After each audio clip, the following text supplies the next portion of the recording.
Ito ang planetang Mercury na isa sa mga planetang matatagpuan sa ating solar system na 4.6 bilyong taon na ang lumipas nang magkaroon ng isang malaking pagsabog sa kalawakan.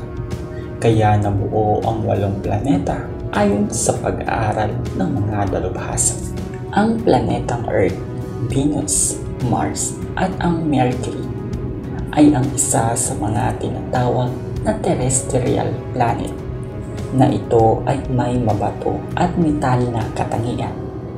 Isa sa mga naging paborito ng mga mananaliksik na pag-aralan ay ang Mercury dahil sa mga kakaiba nitong katangian na ikinagugulat ng mga mananaliksik. Kaya naman sa video na ito ay ating pag-uusapan at aalamin ang mga natatago at kakaibang katangian ng planetang Mercury. Kung gusto mo ang mga ganitong topic, ay huwag kalimutan mag-like, mag-share, at mag-subscribe para hindi ka mauli sa mga bago kong uploads.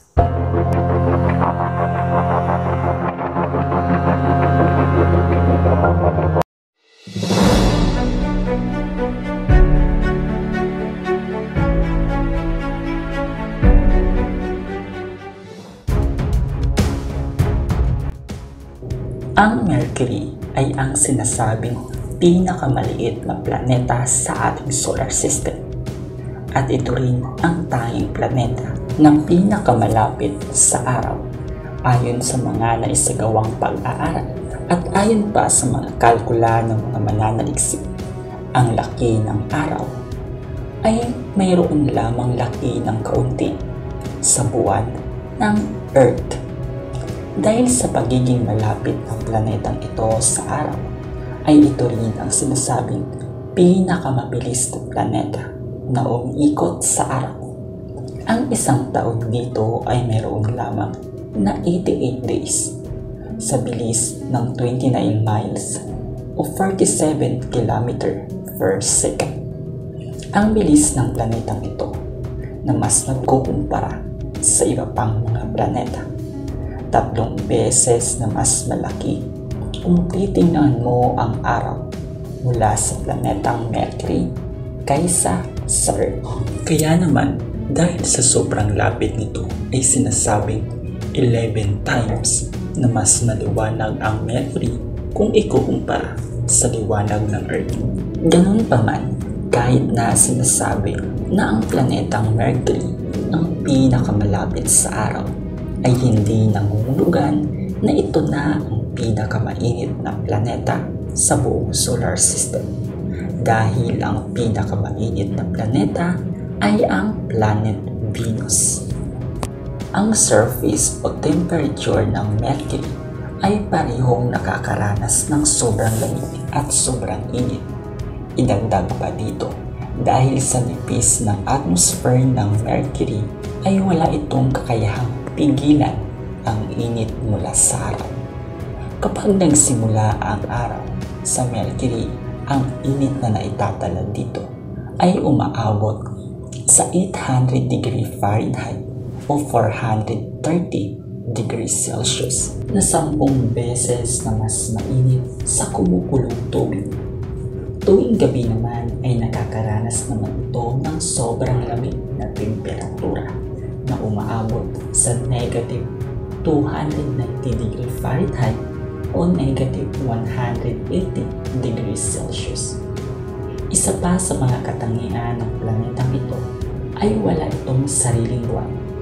Ito ay dahil sa kakulangan sa gravity, kaya wala itong kakayahan makahatak ng sariling buwan.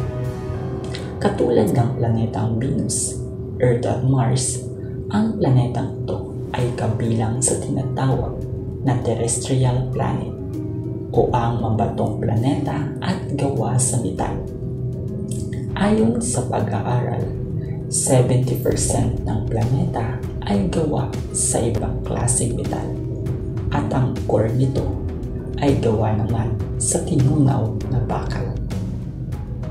Kung pag-uusapan ay ang kakayahan bang magkaroon ng buhay sa planetang ito. Ay tila ba na pinagkaitan ito ng tadhana na magkaroon ng sariling buhay?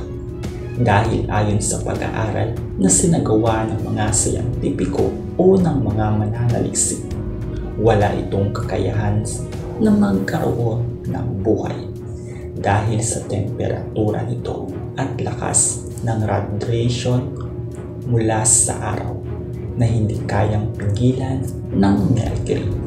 Sapat na itong ebidensya na kahit ang mga halaman, hayop at maging ang mga tao ay hindi dito mabubuhay.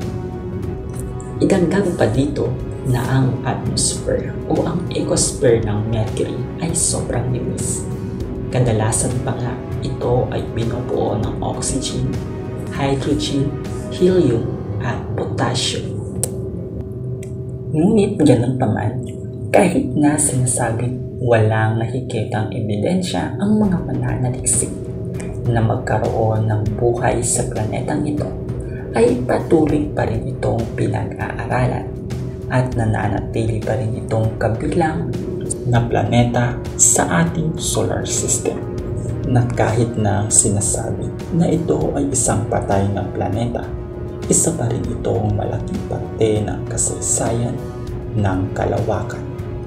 Kung gustuhan mo ang topic natin ngayon, ay huwag kalimutan mag-like, mag-share at mag-subscribe para hindi ka mahuli sa mga bago kong uploads.